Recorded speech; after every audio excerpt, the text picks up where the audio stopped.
Hai teman-teman semuanya, Shalom. Kembali lagi dengan saya Irmawati Nengsi Togatorob. Pada video kali ini, saya akan membahas mengenai teori-teori dalam belajar demi memenuhi ujian tengah semester saya, mata kuliah Psikologi Pendidikan. Namun sebelum kita membahas mengenai teori-teori dalam belajar, kita perlu mengetahui apa itu psikologi pendidikan.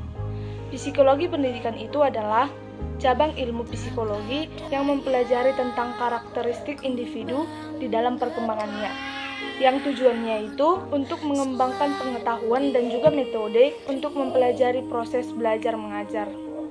Dan di sini kita akan membahas mengenai teori-teori dalam belajar dalam psikologi pendidikan itu ada 4. Yang pertama, behavioristik, yang kedua, kognitif, yang ketiga humanisme, dan yang keempat yaitu konstruktivisme.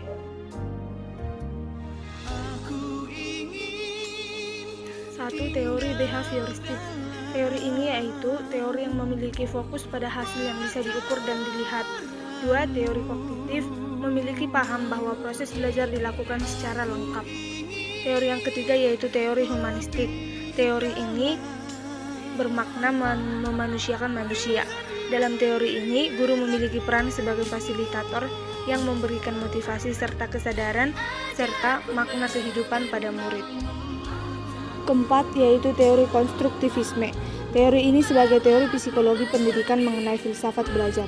Menurut teori ini, orang belajar adalah orang yang belum memiliki pengetahuan, dan dalam masing-masing teori pembelajaran ini pastinya mempunyai kelebihan dan kelemahan. Dan di sini saya akan membahas mengenai kelebihan dan juga kekurangan dari masing-masing teori belajar.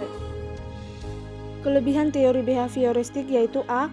Guru akan terbiasa untuk bersikap teliti dan peka saat kondisi belajar mengajar. B. Dapat mengganti cara belajar ataupun stimulus dengan teori belajar.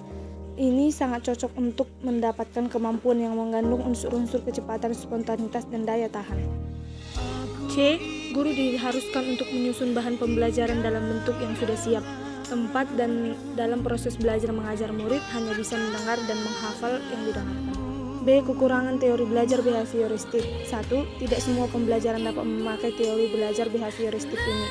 2. Murid cenderung untuk berpikir linear, tidak kreatif, dan memposisikan murid sebagai murid pasif. 2. Kelebihan teori belajar kognitif. A. Memudahkan siswa untuk memahami materi belajar siswa, menjadi mandiri dan lebih kreatif. Kekurangan teori belajar kognitif ini. A. Teori yang belum bisa digunakan pada semua tingkat pendidikan. B. Pada pendidikan tingkat lanjut, teori ini susah untuk diterapkan.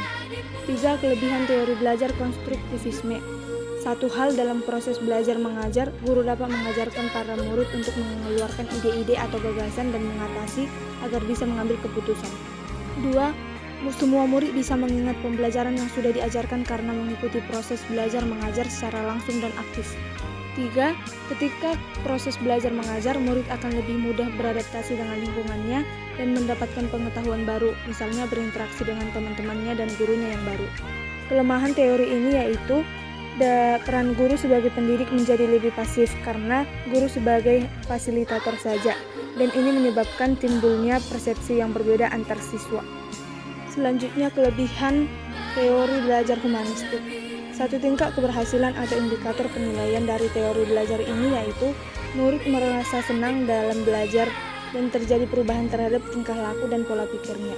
Sedangkan kekurangannya itu yaitu ada pada murid. Murid tidak mau mengerti akan potensi dirinya, maka dari itu murid akan tertinggal dengan teman-temannya.